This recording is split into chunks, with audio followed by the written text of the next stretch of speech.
Hello guys, welcome back to my channel baby love. और मैं हूं आप सबकी फ्रेंड नेहा। और आज की जो वीडियो है वो भी इन्फॉर्मेटिव है, होपफुली हर वीडियो की तरह। तो जैसा प्यार आप मेरी हर वीडियोस पे देते हैं इस पर भी दीजिएगा।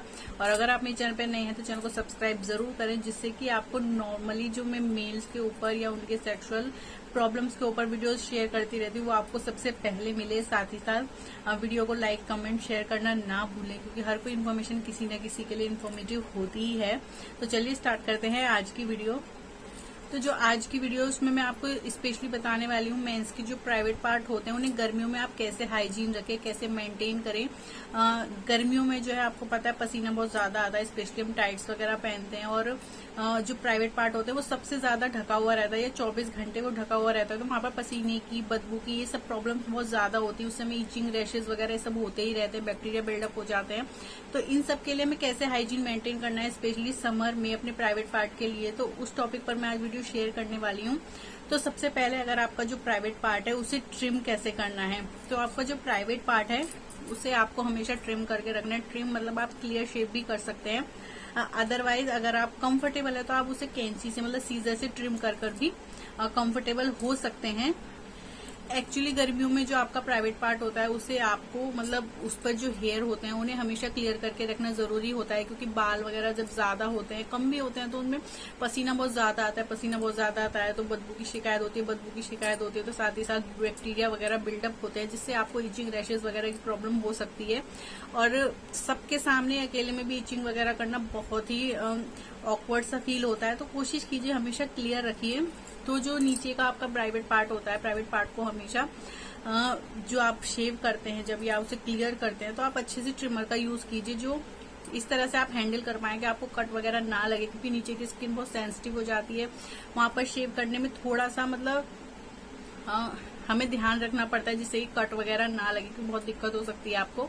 तो आप ट्रिमर को अच्छे से सेट कीजिए, देन आप उसके बाद अपने प्राइवेट पार्ट को शेव कीजिए। और जो आपके प्राइवेट पार्ट के बॉल्स होते हैं उन्हें भी शेव करना बहुत ही सेंसिटिव हो जाता है, वहां पर कट लगना भी बहुत ही दिक्कत भरा होता है। तो वहां पर भी आपको बहुत अच्छे से, बहुत ही स्लोली ट्रिमर से ही शेव करनी चाहिए। अगर आप लोग रेजर यूज करते हैं डायरेक्टली तो कोशिश कीजिए रेजर की जगह ट्रिमर यूज करें, रेजर यूज ना करें, उससे कट लगने का बहुत ज्यादा खतरा होता है। और स्पेशली प्राइवेट पार्ट पर कट वगैरह लग जाना सही नहीं होता है, बहुत ही प्रॉब्लम हो सकती है आपको आगे। साथ ही साथ अगर आप कंफर्टेबल हैं खुद से तो आपको शेविंग वगैरह करने की, क्लियर करने की जरूरत नहीं है। आप कैंची से, सीजर से उन्हें ट्रिम कर सकते हैं। अपने बालों को इतना छोटा छोटा रखिए कि आपको किसी तरह के बैक्टीरिया वगैरह बिल्डअप ना हो। साथ ही साथ आपको हर प्रॉब्लम का सोल्यूशन भी मिल जाए, आपको कोई प्रॉब्लम ना हो, ज्यादा पसीना ना, इचिंग वगैरह ना हो। और थोड़ा थोड़ा ट्रिम करके आप कंफर्टेबल भी रहेंगे, आपको किसी तरह का कट लगने का भी खतरा नहीं रहेगा। सीजर से बहुत आराम से आप उन्हें हल्का सा मतलब कट करके रख सकते हैं। और जो बाहर के बैक्टीरिया वगैरह इन सब का खतरा होता है वो भी उन बालों से एक बचाव से ही रहता है। मतलब हमारे शरीर के हर पार्ट पर बाल होते हैं तो किसी न किसी पर्पज से होते हैं, चाहे वो नाक के बाल हो, चाहे प्राइवेट पार्ट के बाल हो, चाहे कान के बाल हो। वो क्या होता है, बाहर के पॉल्यूशन, बैक्टीरिया वगैरह को अंदर नहीं जाने देते हैं, तो उसी पर्पज से वो भी होते हैं। तो अगर आप ट्रिम करके कंफर्टेबल हैं तो आप सिर्फ हल्की सी ट्रिमिंग कीजिए सीजर से, अदरवाइज आप रेजर की जगह ट्रिमर से अपने प्राइवेट पार्ट को हमेशा क्लियर करके रखिए, जिससे कि किसी तरह के ऑकवर्ड सिचुएशन में आप ना फंसे और किसी भी तरह के बैक्टीरिया वगैरह, पसीना, रैशेज, इचिंग, इन सबसे आपको सामना ना करना पड़े। तो क्लियर शेव के बाद सबसे ज्यादा जरूरी है आपको अपने इंटीमेट पार्ट्स मतलब प्राइवेट पार्ट्स का ध्यान रखना। उसके लिए आपको उन्हें वॉश हमेशा करके अच्छे से रहना चाहिए। आपको कोशिश करनी चाहिए कि दिन में कम से कम आप 2 बार नहाएं, अगर गर्मियां हैं। और 2 बार नहीं नहा सकते तो 1 बार तो आपको डेफिनेटली नहाना है। और सबसे बड़ी गलती आप ये करते हैं कि अपने प्राइवेट पार्ट को साबुन से वॉश करते हैं। आपको साबुन कभी यूज नहीं करना चाहिए, क्योंकि आप लोग अच्छे से जानते हैं आपके इंटीमेट पार्ट्स होते हैं उनका पीएच लेवल और साबुन वगैरह का पीएच लेवल, इनमें बहुत डिफरेंस होता है, जिससे कि आपकी स्किन बहुत ज्यादा ड्राई हो जाती है। ड्राई होने के साथ साथ बहुत ज्यादा रूखी सूखी लगती है, जिससे कि आपको इचिंग की प्रॉब्लम और ज्यादा हो सकती है। तो आप कोशिश कीजिए मार्केट में बहुत अच्छे अच्छे ई वॉश अवेलेबल होते हैं मेंस के लिए भी।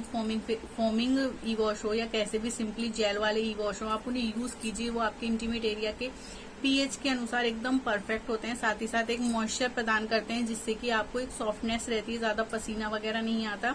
और फिर भी आपको पसीना आता है तो इनके वॉश करने के बाद जब भी आप नहाते हैं आप ई वॉश से, जो भी आपका इंटीमेट वॉश है उससे वॉश कीजिए अच्छे से वॉश करने के बाद पैड ड्राई कीजिए। अच्छे से सुखाने के बाद आप कोई भी टैल्कम पाउडर जो आपको सूट होता है वो यूज कीजिए। अदरवाइज बहुत सी जेल क्रीम वगैरह इंटीमेट एरिया के लिए स्पेशली आती है, जिससे कि उनसे पसीना बहुत कम आता है, एक सॉफ्टनेस सी बनी रहती है, आपको इचिंग वगैरह वगैरह, रैशेज वगैरह की शिकायत नहीं होती है तो आप उन्हें यूज कर सकते हैं। और अगर आप सब लोग इन्हें अफोर्ड नहीं कर सकते, बहुत से लोग नहीं अफोर्ड कर पाते हैं, नहीं मंगा पाते हैं, तो आपको चिंता करने की बिल्कुल भी जरूरत नहीं है।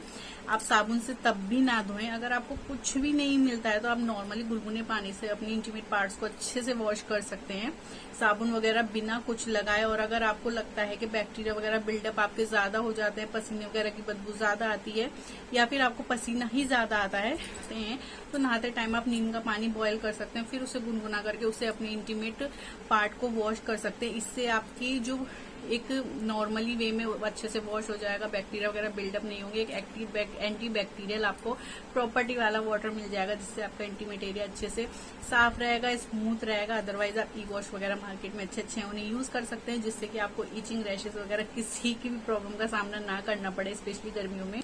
थर्ड है, बहुत से बॉयज हों चाहे मेंस हों, अगर वो ऑफिस वगैरह जाते हैं, वर्कआउट वगैरह करते हैं, जिम वगैरह जाते हैं, तो वो हमेशा कभी कभी आते हैं तो नहाते नहीं है, ऐसे ही फ्रेश अप हो जाते हैं। कोशिश कीजिए, आपको पसीना वगैरह बहुत आता है ऐसे टाइम पर, तो आप घर आके जरूर अच्छे से फ्रेश हो। और अगर आप नहीं भी नहा पाते हैं तो आपको अपने अंडर गारमेंट्स हमेशा चेंज कर लेने चाहिए। हफ्ते में नहीं, मतलब दिन में एक बार 2 बार अच्छा है। अगर आप 2 बार आपके लिए पॉसिबल होगा, 2 बार आपके लिए पॉसिबल नहीं है तो आपको दिन में एक बार कम से कम अपने अंडरगारमेंट को चेंज करना चाहिए, क्योंकि अंडरगारमेंट हमारा होता है टाइटली होता है, बहुत ज्यादा पसीना, बदबू, बैक्टीरिया वगैरह का खतरा होता है। इससे क्या होता है कि बहुत जल्दी ईचिंग वगैरह, रैशेज वगैरह बन जाते हैं, क्योंकि वो बहुत ही गंदा हो जाता है, आप लोग समझते हैं।